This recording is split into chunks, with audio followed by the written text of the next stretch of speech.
Investments in securities market are subject to market risks. Please read all the related documents carefully before investing. दोस्तों ये news तो आपने internet पर सुनी ली होगी कि एटीएम से जो है पैसे निकालना अब हो गया है महंगा। आप एटीएम से पैसे निकालते हैं तो ये खबर आपके लिए बेहद जरूरी है, क्योंकि आपकी जेब को एक बड़ा झटका लगने वाला है।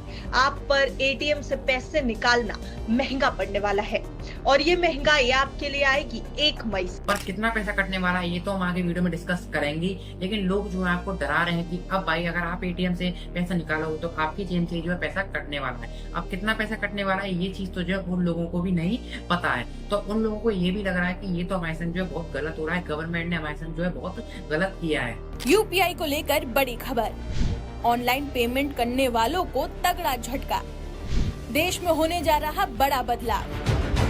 एंड पॉइंट नंबर 2, और कुछ रूल जो है यूपीआई से रिलेटेड भी आए हैं जो कि 1 अप्रैल से जो है लागू होने वाले हैं। अब देखिए आपको लग रहा होगा 1 अप्रैल से लागू होने वाले हैं तो गवर्नमेंट क्या अप्रैल फूल बना रही है, तो अप्रैल फूल तो गवर्नमेंट आपको नहीं बना रही है। कुछ रूल्स आए हैं, क्या रूल्स आए हैं वो मैं आपको बता देता हूँ। तो सबसे पहले तो एटीएम से जो कैश निकालते हो वो 1 मई से जो है महंगा होने वाला है, इसमें तो आपको कोई डाउट नहीं होना चाहिए। बट कितना महंगा होने वाला है और अभी कितने चार्जेस जो है इस पर लगते हैं। अब आप कहोगे यार मैं तो एटीएम से पैसे निकालता हूँ पर मेरे तो जो है कोई भी चार्जेस नहीं लगते हैं। इसके 2 रीजन हो सकते हैं। रीजन नंबर 1, अगर आप देखो कि अगर आप जो एक मेट्रोपॉलिटन सिटी में रहते हो तो आपको जो है आपको कैश निकालने के लिए जो फ्री लिमिट मिलती है। मेट्रोपॉलिटन सिटी जैसे कि अब मैं आपसे कहूँ अगर आप पुणे में रह रहे हो, मुंबई में रह रहे हो या फिर दिल्ली में रह रहे हो या फिर आप कोलकाता में रह रहे हो, तो वहाँ पे जो है आप जो एटीएम से पैसा निकाल सकते हो अप्रोक्स 5 टाइम्स। उस टाइम पे आपको जो है वहाँ पे कोई भी चार्जेस पे करना नहीं पड़ता। और अगर आप नॉन मेट्रो सिटी में रहते हैं तो उस जगह पे भी आप जो है 3 बार जो है फ्री में पैसा निकाल सकते हो, उस जगह पे आपके जो है कोई भी चार्जेस नहीं लगेंगे। लेकिन अगर आप 3 बार से ज्यादा 5 बार से ज्यादा जो है ट्रांजेक्शन करोगे तो उस केस में आप पे जो है चार्जेस लगाए जाएंगे एटीएम से पैसा विड्रॉ करने पे। अब वो कितने चार्जेस लगाए जाएंगे एक बार उसको समझ लेते हैं। अगर आप आज भी एटीएम में से पैसा निकालोगे और अगर आप अपनी कुछ लिमिट्स को जो कि आपको फ्री में लिमिट दी गई है 3 बार 5 बार, अगर उससे ऊपर जाके पैसा निकालोगे तो आरबीआई ने ये इशू कर दिया है कि एटीएम इंटरचेंज फीस जो होती है। अब आपको हमें सवाल होगा कि ये एटीएम इंटरचेंज फीस क्या होती है, तो एक बार उसको हम जो है समझ लेते हैं। मान लो कि आपका एसबीआई में बैंक अकाउंट है और आप जो है एसबीआई का डेबिट कार्ड लेके पहुंच गए एचडीएफसी बैंक में एटीएम से पैसा विड्रॉल करने। तो इस केस में क्या हो रहा है कि आप किसी अदर बैंक की सर्विसेज यूज कर रहे हो। देखिए अगर आप एसबीआई का डेबिट कार्ड लेके एसबीआई के एटीएम में जाते तो उस जगह पे आपको कोई प्रॉब्लम नहीं है, लेकिन अगर आप किसी अदर बैंक में जाओगे एटीएम से पैसा विड्रॉल करने तो आप जो है उस केस में किसी अदर बैंक की सर्विसेज यूज कर रहे हो, तो उस केस को बोलते हैं एटीएम इंटरचेंजेस। ठीक है, एटीएम इंटरचेंजेस की भी अब कोई फीस होती है। अब इसकी फीस आपको पे करनी पड़ती थी कि पहले भी पे करनी पड़ती थी और अब भी पे करनी पड़ेगी। बस इसमें आरबीआई ने चेंज ये किया है, आरबीआई ने ये अप्रूवल दिया है कि ये जो फीस थी पहले आपको पे करनी पड़ती थी 17 रुपए, लेकिन अब ये जो फीस है वो 2 रुपए बढ़ा के 19 रुपए आपको पे करनी पड़ेगी अगर आप अपनी फ्री लिमिट से ऊपर पैसे को निकालोगे। कुछ लोगों का जो है हाई कैटेगरी अकाउंट भी होता है और इसके कुछ एडवांटेजेस भी होते हैं। मान लेते हैं कि आपका एसबीआई के अंदर अकाउंट है जो कि हाई कैटेगरी अकाउंट है, तो उस केस में जो आपको फ्री लिमिट दी जाती है एटीएम से पैसा विड्रॉल करने की, वो थोड़ी लिमिट्स आपकी बढ़ा दी जाती हैं और आपके जो एटीएम के चार्जेस होते हैं वो भी शायद आपको पे नहीं करने पड़ते हैं। बट ये जो अकाउंट होता है वो शायद हर किसी को नहीं मिलता, इसका एक अपना अलग प्रोसेस होता है। अच्छा, ये तो होती है फाइनेंशियल ट्रांजेक्शन। अब नॉन फाइनेंशियल ट्रांजेक्शन जो होती हैं, अब वो क्या होती हैं, मान लेते हैं कि आपको बैंक में जाना है और खाली पता करना है कि मेरा बैलेंस कितना है, तो ये जो होती है नॉन फाइनेंशियल ट्रांजेक्शन। और अगर आपको एक मिनी स्टेटमेंट चाहिए कि मान लीजिए मुझे अपने 15 दिन की मिनी स्टेटमेंट चाहिए कि मैंने कहाँ का कैसे कैसे ट्रांजेक्शन किए हैं, तो इस केस में जो होती है इनको बोलते हैं नॉन फाइनेंशियल ट्रांजेक्शन, जो कि आप एटीएम से रेगुलरली पैसा निकाल लिया करते थे।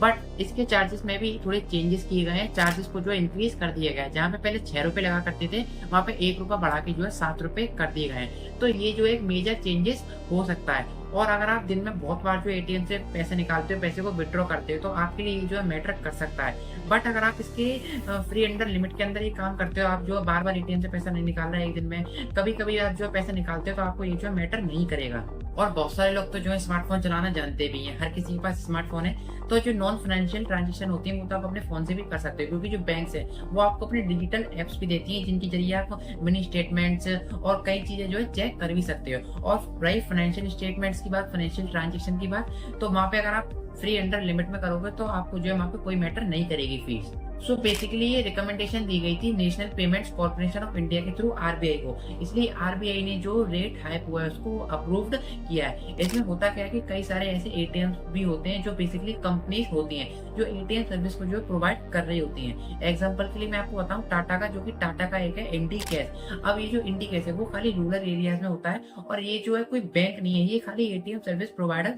कंपनी है। और ये जो इंटरचेंज एटीएम इंटरचेंजेस फीस होती है ये इन कंपनी को जो है बहुत मैटर करती है, इसलिए जो ये रूल्स आए चार्जेस आए इसलिए ये इंक्रीज किए गए हैं। अब चलते हैं यूपीआई की तरफ। बहुत सारे लोग बोल रहे हैं कि जो यूपीआई उसके अंदर कुछ चेंजेस आ रहे हैं जो कि 1 अप्रैल से जो है अप्रूव कर दिए जाएंगे। तो वो क्या चेंजेस होने वाले हैं वो भी जरा डिस्कस कर लेते हैं, जो कि बहुत इंपॉर्टेंट होने वाले हैं। तो मान लेते हैं कि आपके पास मोबाइल नंबर था जिसके थ्रू आपने जो है यूपीआई आईडी लिंक कर रखी थी और क्रिएट कर रखी थी, और अब वो मोबाइल नंबर आपके पास जो है नहीं है। अब कैसे आपके पास नहीं है, मान लेते हैं कि आपने जो है उस मोबाइल नंबर पे रिचार्ज कराया ही नहीं है। अब कुछ ऐसे सर्विस प्रोवाइडर्स होते हैं कि अगर आपने जो अपने मोबाइल पे रिचार्ज नहीं कराया लंबे समय से, अगर आप उस नंबर पे रिचार्ज करा ही नहीं रहे तो वो नंबर जो है ब्लॉक कर दिया जाएगा और आपसे छीन के किसी और को दे दिया जाएगा। तो कुछ ऐसे सर्विस प्रोवाइडर्स हैं जैसे एयरटेल ले लें, वोडाफोन ले लें, अगर आप उस पर रिचार्ज नहीं करा रहे तो एक ड्यूरेशन के बाद आपसे वो नंबर लेके किसी और को दे दिया जाएगा। इनफैक्ट मेरे घर में भी ऐसा हुआ था कि हमने जो है रिचार्ज नहीं कराया था, फिर उसके बाद मैंने अगर उस पर फोन मिलाया तो फोन जो है किसी और के पास लग गया था।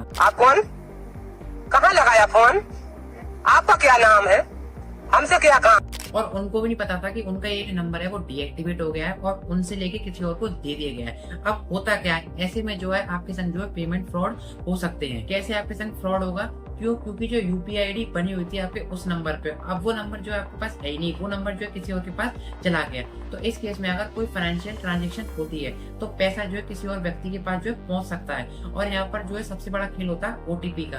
तो आप जो है अपना ओटीपी जो है अपने मोबाइल नंबर के लिए यूज करते हो। जब आप ओटीपी को यूज कर रहे हो यूपीआई सेट करने के लिए, भी जो मोबाइल नंबर है आपके पास है ही नहीं है, ठीक है। अब आप जो है आपके पास मोबाइल नंबर है ही नहीं, आप उसको जो है ओटीपी के लिए यूज कर रहे हो, तो ओटीपी जो है किसके पास आएगा, आपके पास मोबाइल नंबर है नहीं, ओटीपी आएगा उस व्यक्ति के पास जिसके पास आपको जो मोबाइल नंबर पहुंच गया है। तो यहाँ पर अब नए रूल क्या आ रहे हैं यूपीआई के लिए, यहाँ पर जितने भी सर्विस प्रोवाइडर्स हैं या फिर बैंक है या फिर आप जो third party UPI service providers होते हैं आपके, जैसे कि फोन पे, गूगल पे, पेटीएम, इन सबको नए रूल के तहत भी जो मोबाइल नंबर आपके इनएक्टिवेट होंगे या फिर शिफ्ट होंगे कहीं और, तो उनके ऊपर आप जो यूपीआई आईडी आपने क्रिएट की रखी होगी, लिंक्ड कर रखी होगी, तो वो जो है आपको चेक कर लेना, आपकी जो यूपीआई आईडी होगी वो जो है ब्लॉक कर दी जाएगी, वहां से जो है डीएक्टिवेट कर दी जाएगी। तो इस केस में अब उसके ऊपर जो है यूपीआई नहीं चलेगा। तो आप चेक कर लो, अगर आप कोई यूपीआई यूज करते हो और वो नंबर अब आपका जो है डीएक्टिवेट हो चुका है आपके पास, नहीं तो आपकी यूपीआई आईडी ब्लॉक हो सकती है, पेमेंट जो है फंस सकती है, पेमेंट नहीं पहुंचेगी।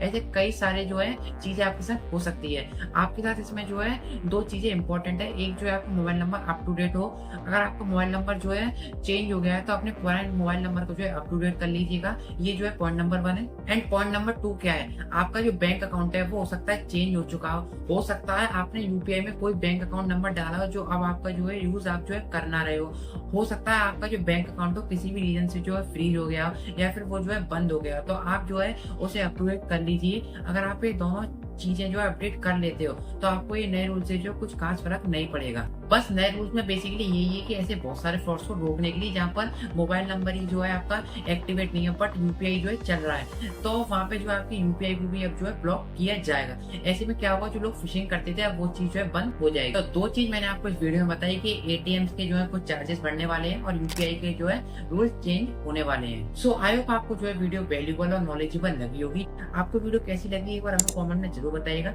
एंड अगर आपको वीडियो अच्छी लगी तो वीडियो को एक बार लाइक कर देना एंड वीडियो को शेयर कर देना उस दोस्त पर जो कि नहीं जानता हो कि क्या एटीएम के नए चार्जेस आने वाले हैं, क्या जो यूपीआई है उसके क्या क्या नए नए रूल्स आने वाले हैं, क्या क्या नए चेंजेस होने वाले हैं। तो उसको ये वीडियो शेयर कर देना एंड चैनल को सब्सक्राइब कर देना ऐसी और वीडियोस के लिए, स्टॉक मार्केट और फाइनेंस रिलेटेड नॉलेज के लिए। और बेल नोटिफिकेशन को ऑन बिल्कुल करना ना भूलें ताकि आपकी जो वीडियो है वो टाइम टू टाइम आपके पास पहुंचती रहे।